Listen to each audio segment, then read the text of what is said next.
جو لوگ علم حاصل کرتے ہیں قرآن کا صاف صاف اعلان ہے کہ وہ سماج میں اعلیٰ مرتبہ رکھنے والے ہوں۔ کوئی یہ نہیں کہہ سکے گا کسی معاملے میں اگر پڑھے لکھے لوگوں کو، تعلیم یافتہ لوگوں کو اگر پوسٹ مل رہی ہے، اونچا مقام مل رہا ہے، تو غیر پڑھا لکھا شخص یہ نہیں کہہ سکتا ہے کہ مجھے کیوں نہیں مل رہا ہے۔ نہیں پڑھے لکھے ہو نہیں ملے گا، رہو اپنی جگہ پر۔ یہ قرآن کا اعلان ہے یرفع اللہ الذین آمنوا منکم والذین اوتوا العلم درجات، کہ جو تم میں اہل علم ہے اللہ تعالیٰ نے ان کے درجات کو بلند کیا ہوا ہے۔ اس لیے اس معاملے میں یہ تو دیکھنا پڑے گا، اس چیز کو مینٹین کرنا پڑے گا۔ الحمد للہ رب العالمین والصلاة والسلام علی رسولہ الامین وعلی آلہ واصحابہ اجمعین، اما بعد فاعوذ باللہ من الشیطان الرجیم، بسم اللہ الرحمن الرحیم۔ اقرأ باسم ربک الذی خلق، خلق الانسان من علق، وقال تعالى الرحمن علم القرآن خلق الإنسان علمه البيان، وقال تعالى يرفع الله الذين آمنوا منكم والذين أوتوا العلم درجات، وجاء في رواية العلم سلاحي والشوق مركبي۔ محترم حاضرین، رمضان المبارک کے بعد عام طور سے ہمارے یہاں مدارس کی تعلیم کا نیا سیشن شروع ہوتا ہے۔ اتفاق کی بات یہ ہے کہ جن مہینوں میں رمضان المبارک آ رہا ہے یا ابھی اختتام پذیر ہوا ہے، ٹھیک اسی کے بعد سے جو حکومتی سیشن تعلیم کا ہوتا ہے، خاص طور سے 12ویں تک کا، اس کا بھی آغاز کہیں نہ کہیں سمجھ لیجئے کہ اب ہو ہی چکا یا ہونے والا ہے۔ داخلے وغیرہ کی اشتہارات آپ لوگ دیکھ رہے ہوں گے۔ امتحانات تقریباً جو ہے ختم ہو چکے ہیں، ہائی اسکول انٹر کے بچے امتحانات دے کر کے فارغ ہو چکے ہیں، اور اب نئے سیشن کی تیاری لوگ کر رہے ہوں گے۔ تو یہ اتفاق کی بات ہے کہ دونوں قسم کی جو تعلیم ہے، یا کہہ لیں کہ تعلیم کے جو نظام ہیں، اس وقت ایک ساتھ شروع ہو رہے ہیں اور ایک ساتھ ختم ہو رہے ہیں۔ ہمارے گھروں میں، ہمارے سماج میں 1-2 ماہ کے اندر بچوں کی اگلے کلاس کے حوالے سے یا نئے داخلوں کے حساب سے کچھ نہ کچھ باتیں ضرور ہو رہی ہوں گی، کچھ نہ کچھ ضرور غور و فکر ہو رہا ہوگا۔ اسی بات کو سامنے رکھ کر کے کچھ باتیں تعلیم کے حوالے سے آپ لوگوں کے سامنے رکھی جائیں گی۔ یہ بات بھی ذہن میں رہے کہ 2 ہفتہ پہلے میں نے آپ کے سامنے نفاق سے متعلق کچھ باتیں کی تھیں، تو اس موضوع سے متعلق بھی کہیں نہ کہیں آج کی گفتگو نظر آئے گی۔ اگر آپ لوگوں کے ذہن میں اس کے نکات ہوں تو حاضر رکھیے گا، تاکہ تعلیم کے حوالے سے اس کی اہمیت عملی طور پر کتنی زیادہ ہے وہ واضح ہو کے سامنے آ سکے۔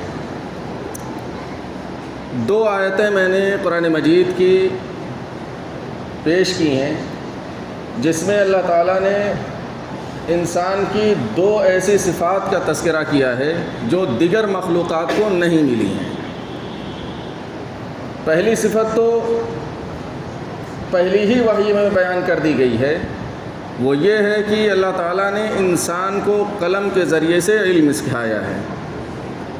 دنیا میں یا اس کائنات میں کسی اور مخلوق کو یہ خوبی عطا نہیں کی گئی ہے، یا اس طرح کی کسی نعمت سے نوازا نہیں گیا ہے۔ قلم کے بیان کا مطلب یہ ہے کہ انسان اپنی تاریخ کو ریکارڈ کرے گا اور اپنی آنے والی نسلوں کے لیے بطور وراثت اس کو چھوڑ کر کے جائے گا۔ دنیا میں کوئی اور مخلوق ہمارے سامنے نہیں ہے جس نے کوئی اس طرح کی لیگیسی چھوڑی ہو یا اس طرح کی کوئی وراثت چھوڑی ہو، یہ صرف انسان کے ساتھ ہے۔ دوسری جگہ کی جو آیت ہے، سورہ رحمان کی 3 آیتیں پڑھی میں نے، اس میں اللہ تعالیٰ نے ایک دوسری خوبی بیان کی ہے جو دیگر مخلوقات کو نہیں حاصل ہے، اور وہ ہے بیان کی صفت۔ الرحمن علم القرآن خلق الانسان علمہ البیان، کہ اللہ تعالیٰ نے انسان کو قوت گویائی عطا کی ہے۔ جانوروں کی بھی اپنی اپنی زبانیں ہوتی ہیں، لیکن ان کی زبان ایسی نہیں ہے جس میں کسی فن کو نشو نما ملی ہو، یا یہ کہا جا سکے کہ فلاں مخلوق اور فلاں جانور کی آپ زبان سیکھ لیں تو آپ اس کے ذریعے سے فلاں فلاں علوم جان سکتے ہیں۔ ایسی کوئی مخلوق نہیں۔ یہ صرف ہمارے ساتھ معاملہ ہے کہ اللہ تعالیٰ نے ہمیں جو بیان کی صلاحیت دی ہے، جو خوبی دی ہے، تو اس کے نتیجے میں ایک انتہائی قیمتی وراثت جو ہم تک منتقل ہوئی ہے، اس وراثت کو آگے مزید پھیلانے اور پیش کرنے کے لیے بیان کی صلاحیت کی بڑی اہمیت ہوتی ہے۔ تو قلم کی اور بیان کی، آگے اگر اس کو کہہ لیں تو تحریر کی اور بیان کی، تحریر کی اور تقریر کی، یہ دو خوبیاں ایسی ہیں جو دیگر مخلوقات کے بالمقابل انسان کو اعلیٰ اور اشرف بنانے میں بہت بڑا کردار ادا کرتی ہیں۔ تو دنیا بھر میں جتنی بھی قسم کی تعلیمات رہی ہیں، اس کو لوگوں تک پہنچانے اور لوگوں تک اس کو بیان کرنے کے جو ذرائع رہے ہیں، وہ یہ دو ذرائع رہے ہیں، قلم اور بیان۔ یہ دو صلاحیتیں یا یہ دو صفات، یہ دو چیزیں اگر کسی فرد کے اندر نشوونما پا جائیں، کسی گھر میں اگر نشوونما پا جائیں، کسی سماج میں نشوونما پا جائیں، اور اوپر بڑھتے بڑھتے قومی سطح تک اگر یہ نشوونما پا جائیں تو غلبے کے لیے اس کے لیے راہ ہموار ہو جاتی ہے، کیونکہ تحریر جو ہے وہ کہیں نہ کہیں تجربات کا نتیجہ ہوتی ہے، اور گفتگو اور بیان بھی کہیں نہ کہیں سمجھ لیں کہ راہ دکھانے کا سب سے بڑا ذریعہ ہوتی ہے۔ انبیاء کے سلسلے میں یہ بات آتی ہے کہ وہ اپنے وقت کے بہترین گفتگو کرنے والے ہوتے تھے۔ رسول پاک صلی اللہ علیہ وسلم کے بارے میں بیان کیا گیا ہے کہ وہ افصح العرب، سب سے زیادہ فصیح تھے، گفتگو کے معاملے میں کوئی جواب نہیں تھا، اور اس گفتگو کے اثرات ہوتے ہیں۔ تو بہترین گفتگو، اچھی گفتگو، شاندار گفتگو، یہ سمجھ لیں کہ انسان کی بنیادی خوبیوں میں سے۔ اب اس کا استعمال کس لیے ہو، یہ دوسری بات ہے۔ دراصل یہی تعلیم کے پس منظر میں آپ کے سامنے بات کی جائے گی۔ تعلیم کے پر بات کرنے سے پہلے ایک بنیادی تصور اگر کلیئر نہ ہو، واضح نہ ہو، تو پھر یہ پوری کی پوری تعلیم ایک فتنہ کے علاوہ کچھ نہیں بچتی ہے۔ وہ تصور کیا ہے؟ وہ اس انسان کے بارے میں یہ تصور کہ اس کائنات میں اس کی پوزیشن کیا ہے، ہم کیا سمجھتے ہیں کہ ہماری پوزیشن اس دنیا میں کیا ہے۔ اگر یہ پوزیشن کلیئر نہ ہو، یہ مقام واضح نہ ہو، تو پھر تعلیم سے بھی بڑی کوئی چیز اگر ہمیں عطا ہو جائے تو اس سے کوئی فرق نہیں پڑنے والا ہے، ہم ایک جانور کی ہی سطح پر رہ جائیں گے۔ چنانچہ دنیا کے جو دوسرے نظام ہیں، وہاں پر بنیاد میں یہ بحث، یہ فلسفے میں بحث موجود ہوتی ہے کہ انسان کا اصل مقام اور مرتبہ ہے کیا۔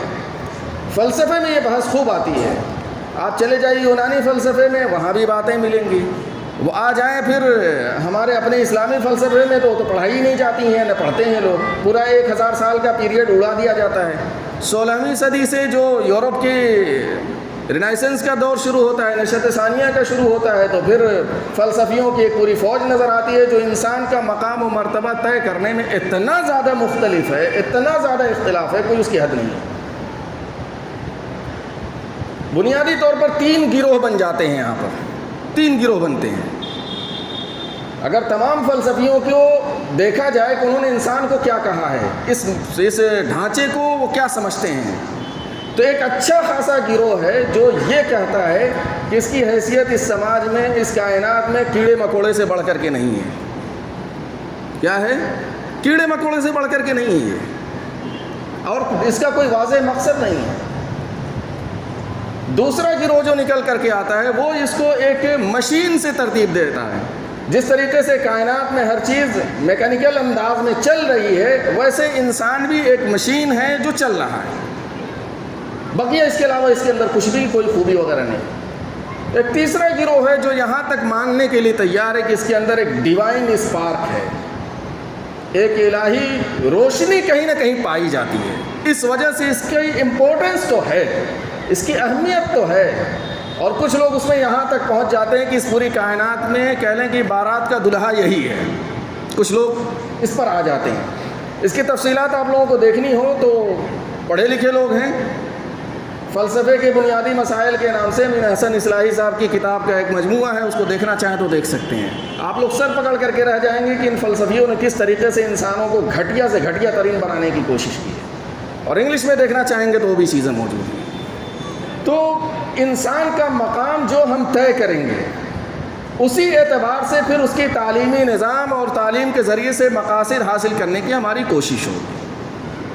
اب یہاں پر پوری جو تہذیب ہمارے سامنے ہے اور جس کے نتیجے میں یہ پورا ہمارا تعلیمی نظام، جس میں ہمارا سماج بھی 90% سے زیادہ تعلیم حاصل کرتا ہے، یہاں پر انسان کا مقام و مرتبہ وہی ہے تقریباً جو میں نے آپ کو فلسفیوں کا بتایا ہے کہ ایک مشین ہے یا کیڑے مکوڑے کی طرح سے ہے، یہ کہیں نہ کہیں ان کی نگاہوں کے سامنے موجود ہے۔ اور اس پورے کے پورے تعلیمی نظام کو بھارت میں 200 سال پہلے تقریباً لارڈ میکالے نے جب نافذ کیا ہے، تو اس کے تعلیمی نظریات کو جب اٹھا کے دیکھیں گے تو پوری مماثلت نظر آ جائے گی، جو کہ اب ہمیں بالکل معلوم نہیں ہے کہ اس پوری تعلیمی نظام کو کن مقاصد کے لیے کھڑا کیا گیا تھا۔ تو انسان کا مقام و مرتبہ جو ہم طے کریں گے، اسی اعتبار سے تعلیمی نظام بھی پھر مرتب ہوگا، تعلیمی نظام بھی سامنے آئے گا۔ اب یہاں سے جو تعلیمی نظام آیا ہمارے یہاں، اس میں بس اس مشین کی جو بنیادی ضروریات ہیں، اس مشین کی جو بنیادی بیسک نیڈس ہیں، اس سے جڑی ہوئی جو تعلیم ہوگی وہی مفید مانی جائے گی، جو اس کی ضروریات پوری کر دیں، اس پیٹ کی ضروریات پوری کر دیں۔ اس سے آگے بڑھ کر کے یہاں پر کوئی اور واضح تصور لکھا ہوا تو مل سکتا ہے، کتابوں میں مل جائے گا۔ بی ایڈ کی کتابوں میں جو فن تعلیم و تربیت سے جڑے ہوئے لوگ ہوتے ہیں، ان کو جب لیکچرز دیے جاتے ہیں تو بتا دیے جاتے ہیں کہ فلاں فلاں جو ہے ماہر تعلیم یہ کہتا ہے، فلاں ماہر تعلیم یہ کہتا ہے، وغیرہ وغیرہ مل جائیں گے۔ لیکن جب اس کو اس تعلیم کے سانچے میں فٹ کیا جاتا ہے تو پھر وہ فلسفیوں کا وہ تصور آتا ہے سامنے کہ جس میں اس کو مشین یا کیڑے مکوڑے سمجھا جاتا ہے۔ اب ہوتا کیا ہے اس کے بعد؟ اس تعلیم کے نتیجے میں سنگل مقصد یہ رہتا ہے کہ کتنی جلد اور کتنے شارٹ ٹرم میں ہم کچھ ایسی اسکل اور کچھ ایسی تعلیم حاصل کر لیں کہ جس کے نتیجے میں ایک اچھی خاصی آمدنی حاصل کرنے کی صورت میں پہنچ جائے۔ یہ کوئی الزام نہیں ہے مولوی کا، یہ کوئی دعویٰ نہیں ہے، یہ حقیقت ہے جو نگاہیں دیکھتی ہیں چاروں طرف۔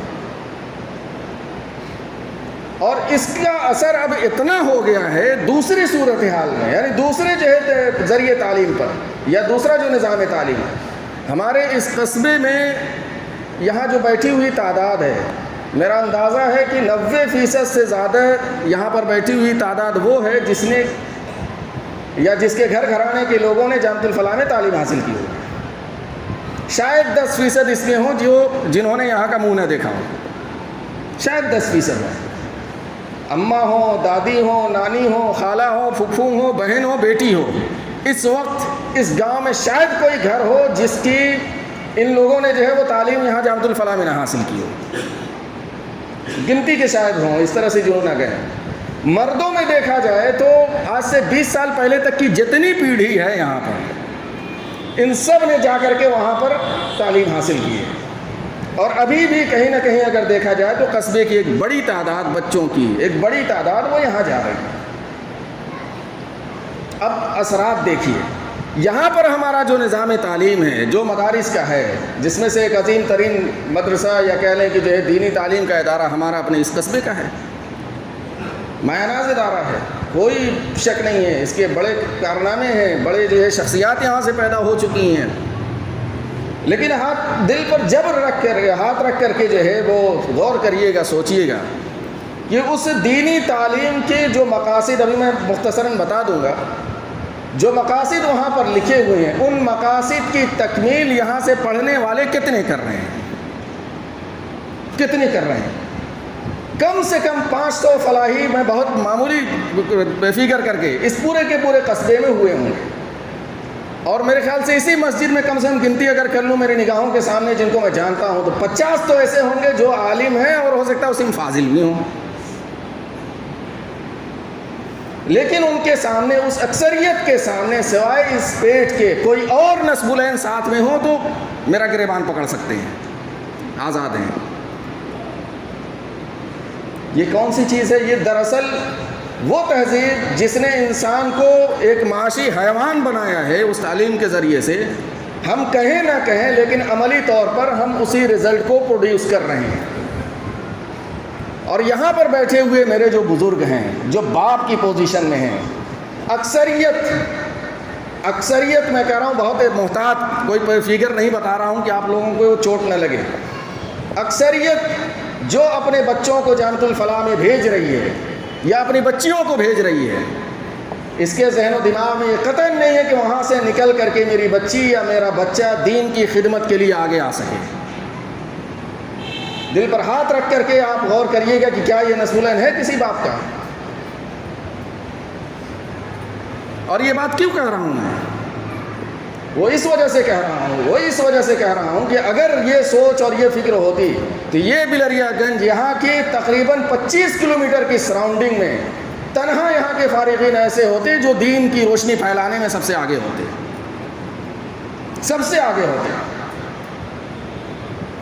دوسری طرف سب سے زیادہ جنہوں نے استفادہ کیا وہ ہماری خواتین نے کیا ہے، ہماری بہنوں نے کیا ہے۔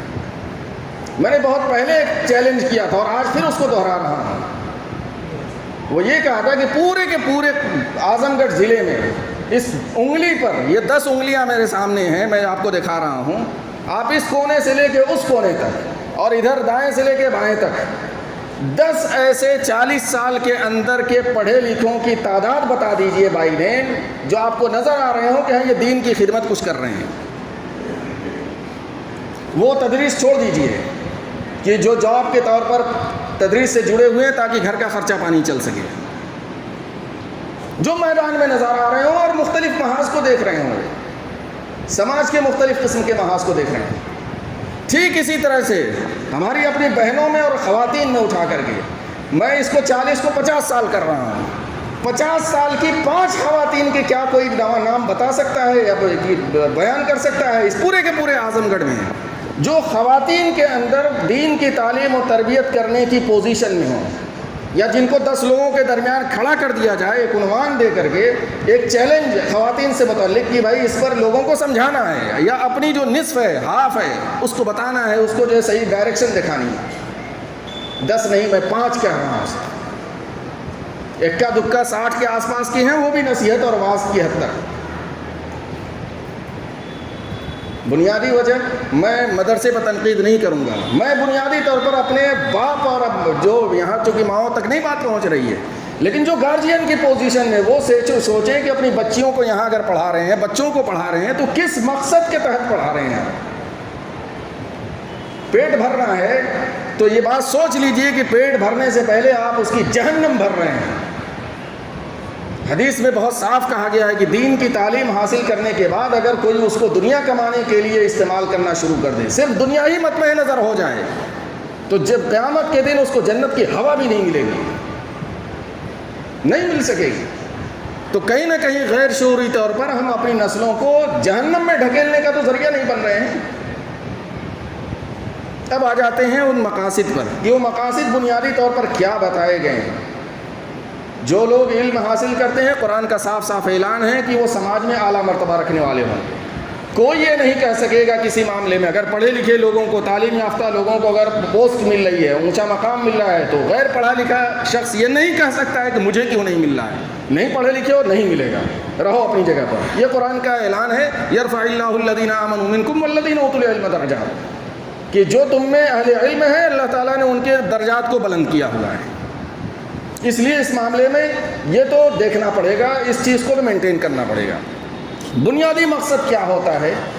بنیادی مقصد ہوتا ہے ایمان کا استحکام۔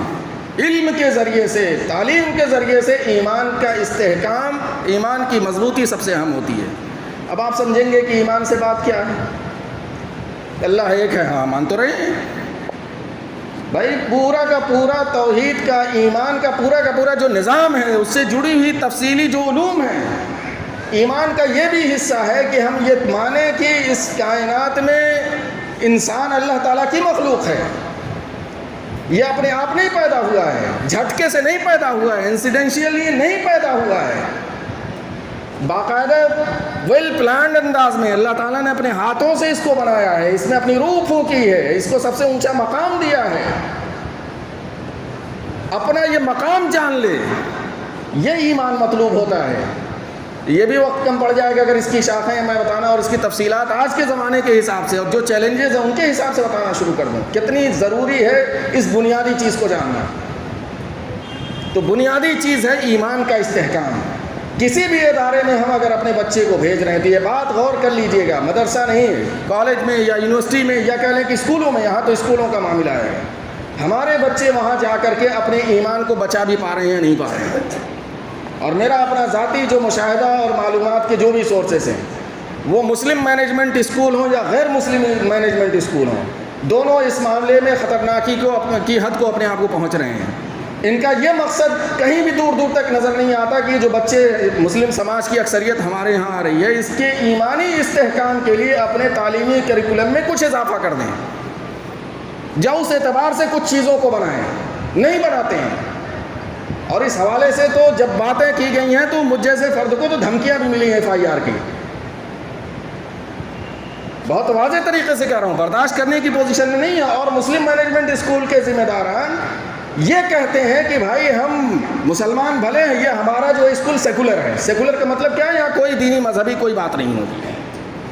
یہ کہا ہے، اپنی زبان سے کہا ہے یہ بات. باقی آپ کی مرضی، آپ پڑھوائیں، حساب آپ کو دینا ہوگا، مجھے تو حساب دینا نہیں ہوگا. رزلٹ جو نتیجہ جو آئے گا وہ بڑھوتی میں نظر بھی آ جائے گا، ہو سکتا ہے جوانی میں بھی نظر آ جائے اس کا. تو بنیادی جو چیز ہے وہ ایمان کا استحکام ہے. دوسری جو اس کے بعد اسی کا نتیجہ ہوتا ہے کہ جو اسلامی تہذیب ہے اس کی نشو و نما، اس کو ٹرانسفر نئی نسل میں کیسے کیا جائے، یہ بنیادی مقاصد میں سے ہیں. حضرت سعد بن ابی وقاص مشہور جرنیل صحابی ہیں، مشہور جرنیل صحابی، اور فاتح مصر انہیں کہا جاتا ہے. یہ کہتے ہیں کہ ہم لوگ اپنے بچوں کو جس طرح سے قرآن مجید سکھایا کرتے تھے، پڑھایا کرتے تھے، اسی طرح سے غزوات کے بارے میں بھی بتایا کرتے تھے. بالکل ایکول پوزیشن پر رکھتے تھے، ایکول ریشیو میں ہم بتایا کرتے تھے. جتنا قرآن اتنی غزوات. غزوات کا مطلب کیا؟ تاریخ اس وقت کی جو تھی ان کی. یعنی حضرت سعد بن ابی وقاص کے بیٹے وغیرہ جس وقت اس مرحلے میں پہنچے ہوں گے، اس وقت جو ہے خلفائے راشدین کا دور چل رہا تھا. 23 سالہ 22 سالہ 20 سالہ جو بھی دور یا پیریڈ رہا ہو. اب آپ وہیں پر اپنے بچوں کو سامنے رکھ کر کے یہاں 15 سال کا کوئی ایک بچہ اٹھائیے یا 18 سال کا، اس سے سیرت نبوی کا کوئی ایک بھی جنگی واقعہ کھڑا کر کے پوچھئے کہ ذرا بتاؤ کیا ہے. بھارت کے تناظر میں یہ بات کہی جا رہی ہے کہ یہاں پر مسلمانوں نے ایسے ایسے ظلم کیا ہے، اس طریقے سے یہاں پر اتیاچار کیا ہے. یہاں پر بیٹھے ہوئے بچے، بوڑھے، پڑھے لکھے کتنے ہیں جو صرف ایک واقعہ محمد بن قاسم کے آمد کے بنیادی اسباب بتانے کی پوزیشن میں ہے کہ کیوں آئے تھے یہاں پر. جب تاریخیں نہیں معلوم رہے گی تو کھڑے ہو کر کے بیان کیا کریں گے؟ مجرم مانیں گے اپنے آپ کو، منہ لکا کر کے چھپا کر کے کہیں چھپے پڑے رہیں گے، اور پھر اس کا آخری نتیجہ ہوتا ہے ایمان سے محرومی. تو جو اپنی تاریخی وراثت کو لے کر کے مجرم اپنے آپ کو محسوس کرنے لگے تو کیا کہیں کھڑا ہو سکے گا؟ نہیں کھڑا ہو پائے گا.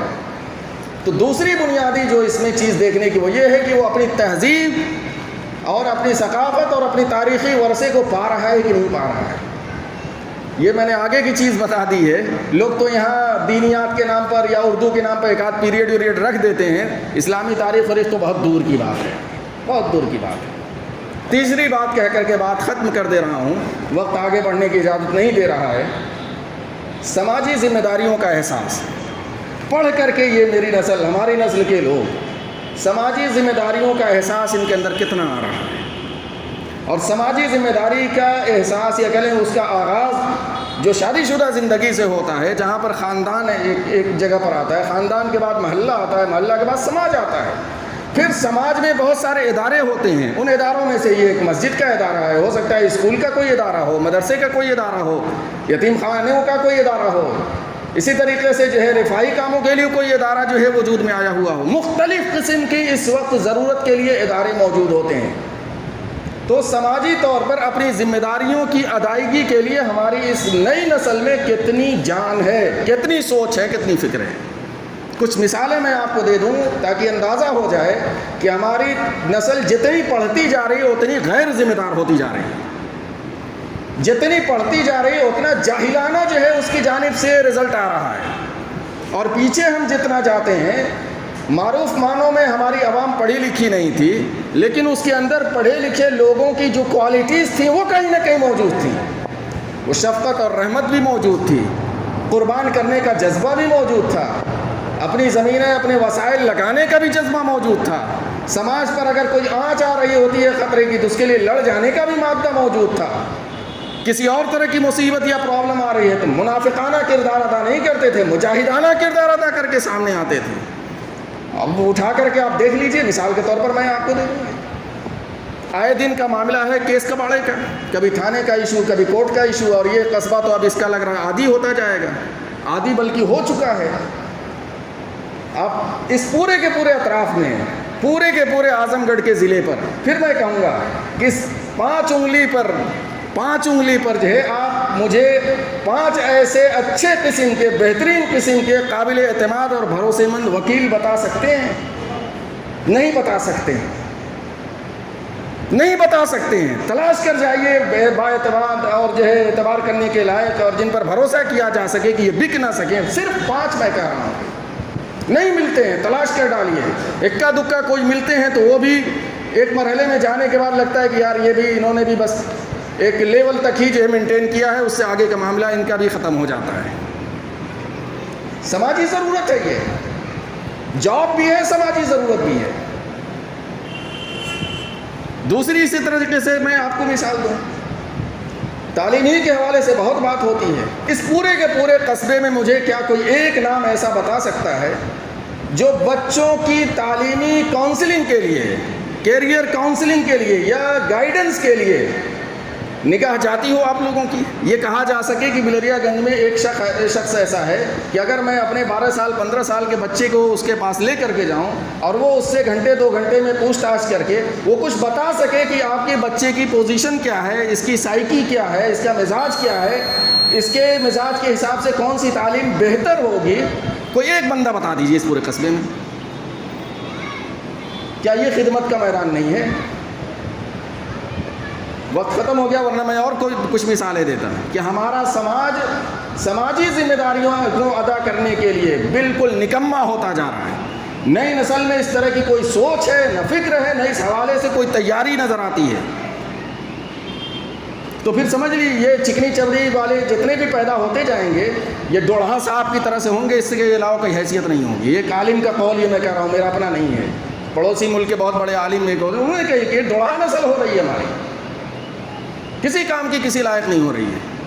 تو جتنا پڑھتے لکھتے جاتے ہیں، جتنا آگے جاتے ہیں، اتنا غیر ذمہ دار ہوتے جاتے ہیں، اتنی اپنی ذمہ داریوں سے فرار اختیار کرتے ہیں اور سماج کو پلٹ کر کے کچھ دیتے نظر آئے۔ اور پھر ریٹائرمنٹ کے بعد دوسری قوموں میں اور ہماری قوموں میں جس وقت واضح فرق نظر آ رہا ہے کہ دوسری قومیں ریٹائرمنٹ کے بعد طے ہوتا ہے کہ ہم فلاں سنگٹھن میں جائیں گے۔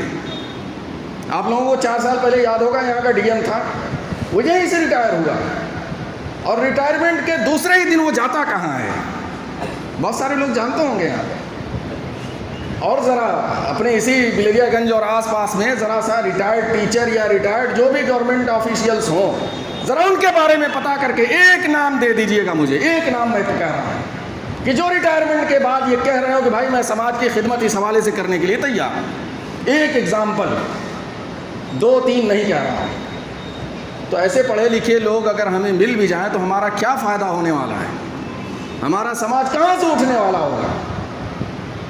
اسی کو آپ مولوی طبقے پر بھی لے جا کے فٹ کر لیجئے اسی جگہ پر۔ وقت ہوتا تو میں اس طبقے بھی خیریت لیتا، کچھ باتیں کہہ چکا، لیکن کچھ باتیں اور اس حوالے سے کہتا تاکہ جو لوگ اس میدان میں ہیں اگر رہنا ہے تو شعوری طور پر رہیں، ورنہ چھوڑ دیں اس میدان کو، نہ جائیں مدرسے میں پڑھنے کے لیے، اپنی آخرت نہ خراب کریں وہاں جا کر کے۔